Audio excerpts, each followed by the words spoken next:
What's up, Collective fam? It's your boy Tony the Toy Rat. I'm back with my man Dexter Vines. What's up? You know Dexter from a lot of shit that you don't know Dexter Vines for, but there you do know. So the minute you see it, you be like, oh shit, that's Dexter Vines. I'm like, yeah. So if you didn't know before, you should have known before. Now you know. Now you know. We got the pleasure to put Dexter on camera once before when we sent him some toys. So we gotta do that again. Yeah, that was fun. We got to open up a bunch of toys, the Diamond Select stuff, and compare them to what he felt like the character should look like and all that. That was good. That was good. But I haven't been able to sit down and have any cool discussions with you for a hot minute. So what you been into? Same old, still swinging ink, working on Ahsoka. Ahsoka, Yeah. okay. So doing a couple issues of that, and just still out here doing some conventions, still just on the artist hustle. You are still on the artist hustle. Still that? We almost got one. We almost got one right in the camera, bro. All right, so good. Let me ask you something, man. Have you felt anything slow down or speed up? Like, what's your feeling about the comic book industry right now as a whole? See, I kind of stay. It's weird now that I've been in this industry almost 30 years. 30 years. I don't keep up with the industry as a whole. I would say it definitely feels like, but it comes in waves. It's up, it's down. It definitely feels like it's slowly starting to get back up since the pandemic. But again, I feel like I'm in my own little bubble. Why are you in a bubble? That's just what it is. You the furthest from a damn bubble. You working like on a major book. But still, Ahsoka's not a bubble. A bubble is like some indie thing. I work in a bubble. It's your personal bubble. So so I keep Okay. So I don't even really. You talking about the invisible shield? Yeah. All right, my man. So I'm not even that engaged. It definitely does feel like the industry is kind of, but. Are you gauging that on the amount of work you're getting? Or just, I think part of that is also I'm not connected like I used to. When I first got in, I used to be, in tune to the websites, who was on what book and this and that. Now, just as the years have gone, plus since I don't really I go to the comic shop maybe once or twice a year. Really? So you make an appearance. It's just, I don't really collect anymore. So. You on TV? So? Oh, my bad. I'm just I got kidding. other things I collect. Okay. So. What are you collecting? All right, what are you collecting? For a while, a little bit of everything. No. What's the big thing? The big thing. What's cool? I was into prints like Mondo. Okay. Movie prints for it. You had to saw in the interview we did in the background. I had a bunch of them. Yeah. Back there. But other than that. Okay. Just little stuff here and there. I collect some figures. I collect original artwork a little bit. But you saying the industry for you is on rebound and you feeling like things are swelling, they're doing all right. It's like you're picking up. Some people, like, it depends on who you talk to. They're like, the great things are going great. You talk to the next person, I don't know about this business. Yeah, I know. I mean, it kind of depends on who I talk to about what specifically. Yeah. Whether or not they sell the industry is good. It's like, I think some people have been telling me it's cyclical, like you were talking about the wave shit. Yeah, it's like you got AI trying to get. Boom! You just slid right into my joint, bro. No, seriously, that was gonna be my next question. So it's weird how things are gonna go, because there are gonna be people who try to get by, which they already have been. People trying to get by using AI artwork, But I think other artists can tell. I can instantly now almost look at something and tell it's AI if I can see it in detail. Just like, because certain things just look, your brain, you're used to seeing things are not perfect. Mm-hmm. That's the one thing, AI tries to do everything perfect. So it to me, it jumps out as not being, real.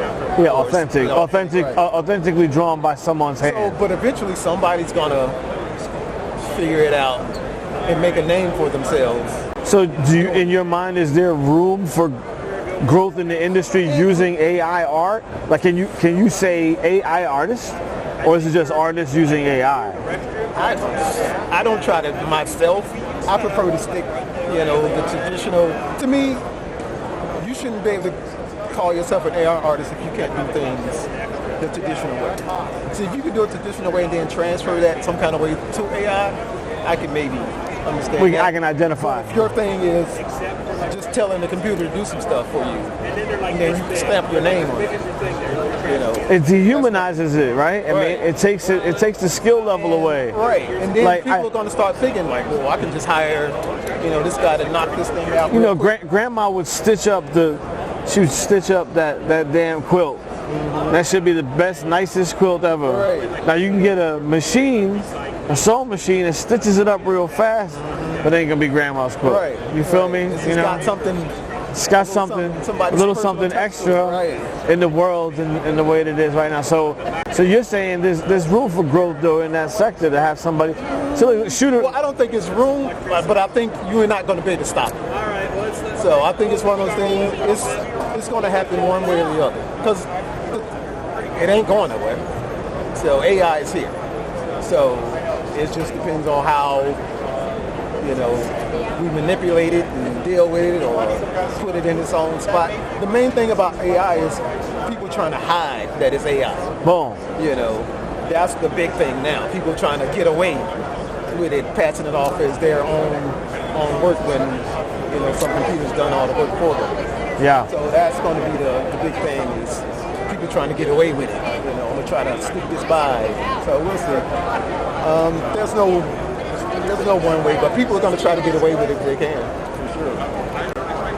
I mean, it's half digital work now anyway, right? It's digital, but it's all still done by hand. Got you. You know, just using, you know, just the tools you're using. You know, but it's all like Joe Quesada now draws all digital, but it's still Joe Quesada. You know, so stylistically, like you see his style. He's just using a different medium to put it on paper. Okay. So, but we know Joe can grab a pencil and paper and go to town. Yeah, I mean, he's literally, it's what you said. Right. He's transferring his ability into a digital medium. Right. So, yeah, I mean, I 100% agree with that. I guess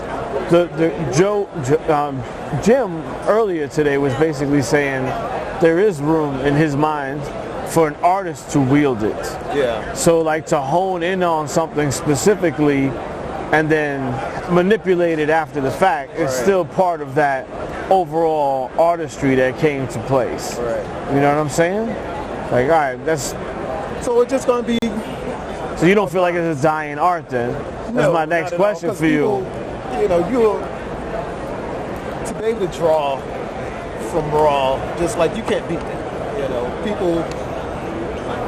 It's good to know that you can go out and just like, all right, if I need to try to, you know, drum up something, I'm gonna draw it and make it happen, you know, just from here. Like, you're a digital artist, you know, you don't need computers and all this other stuff, and, you know. Yeah, but someone else made the argument to me that a lot of the music you hear right now on like these, all the social media shit that you can grab little snippets of is all AI.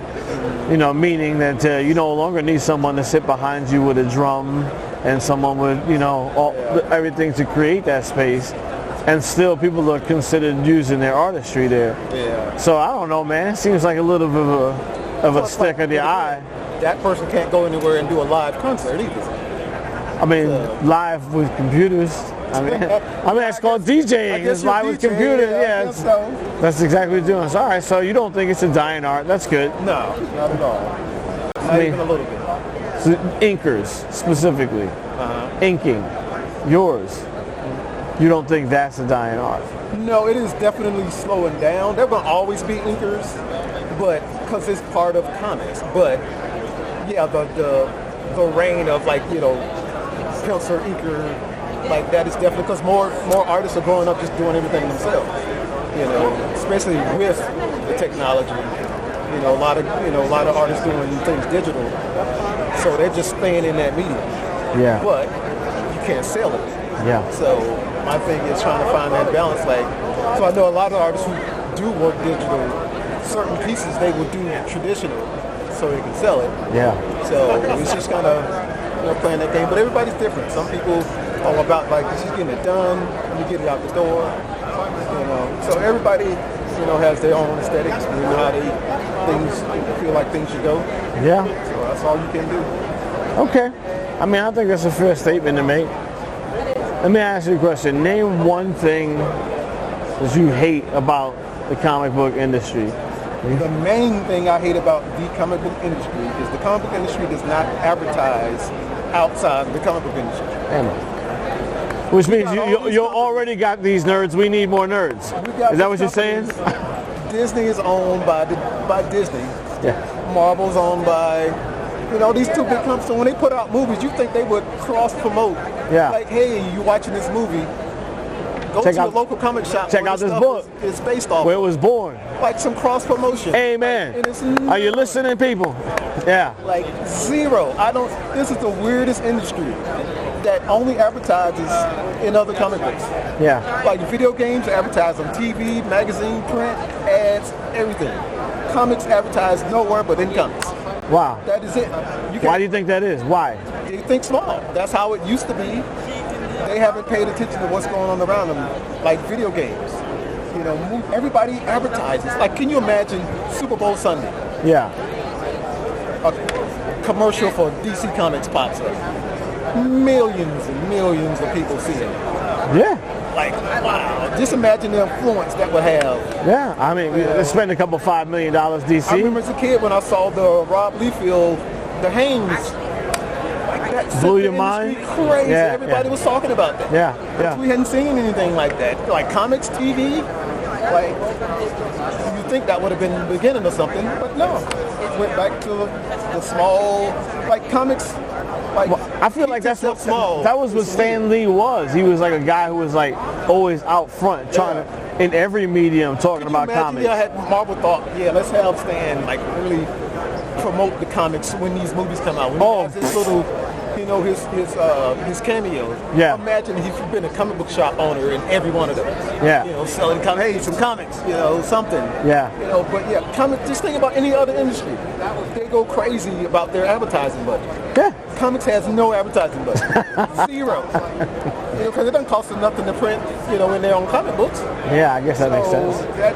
That's the reason why, to me, that's the main reason why comics hadn't really grown out of what it could be. That adds into my lead-in question, which is 30 years in the game. Why are you still coming to Comic-Cons? Because I love it. I swear, you know what? That has been really the answer from everybody today. The answer is still because I love it. Drawing, and when I found out that people make a living drawing, comics, like shit, sign me up. That's all I need to know.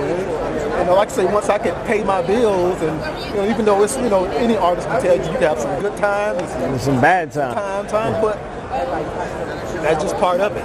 So once you learn how to, do that dance, just dance with it and keep it going. So you're just still dancing. That's what you said?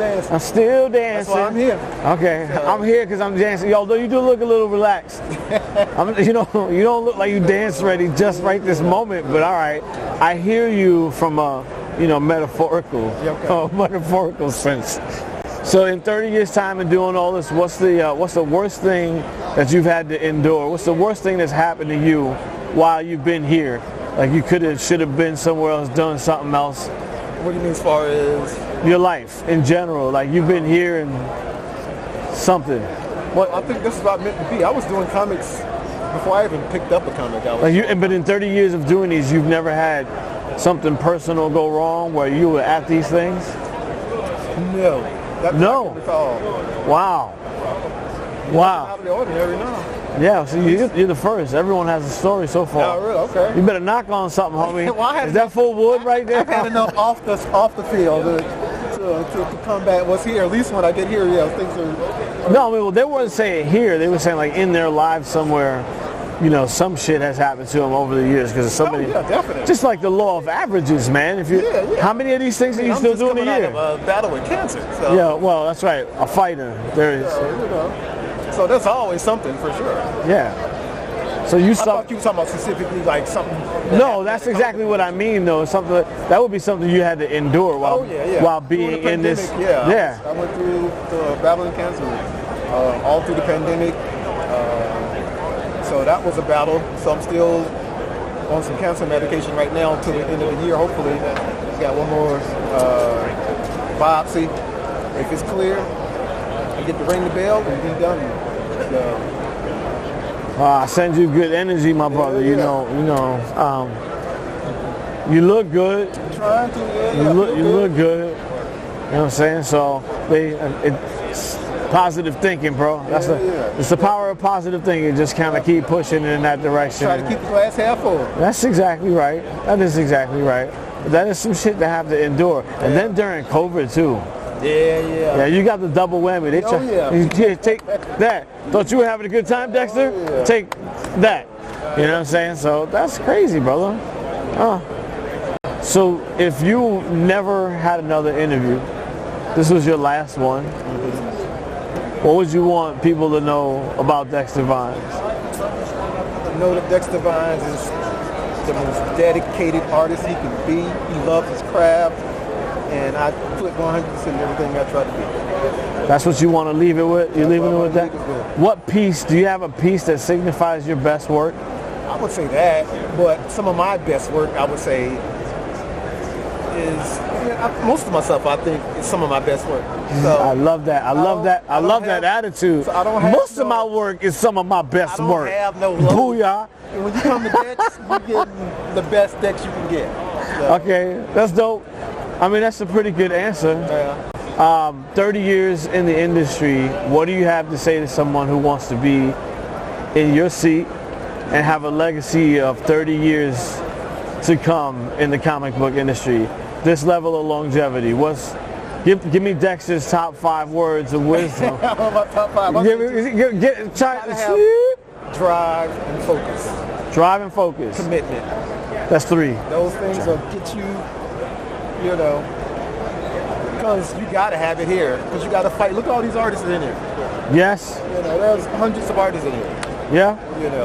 So and everybody is on their hustle, on their grind, doing their thing, and I love it.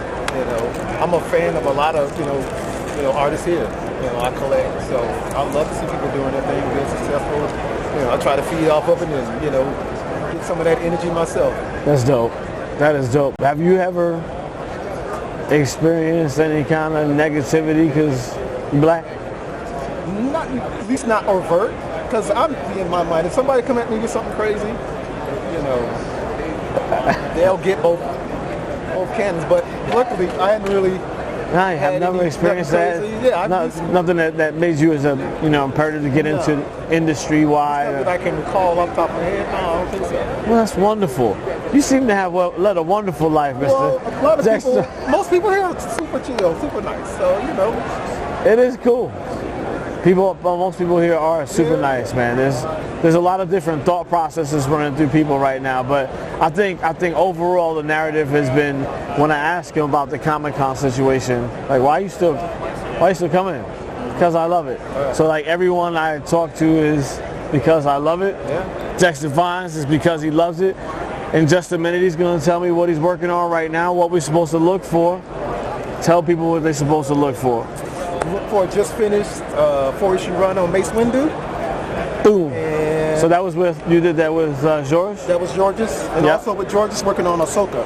Right, so you guys are tandem working on those books? Mm-hmm. So there's an 8 run on Ahsoka? Yeah, but we're only doing every other issue. So just to make sure so you got a 4 run. You got 4 running every other issue, and it's you and Georgie. Yeah. Okay. Well, that's cool. That's what to look out for next. Ashoka, you can always catch him with say your Instagrams and stuff. What is this stuff? Dexter Inks is all my social medias on Twitch. I mean, not Twitch. Twitter. X now. It's called X. You have no idea where he's at. So, but yes, Dexter Inks. That's where I'm at. All right, that's it, everybody. It's Dexter Vines. Tony the Turrat. I'm out.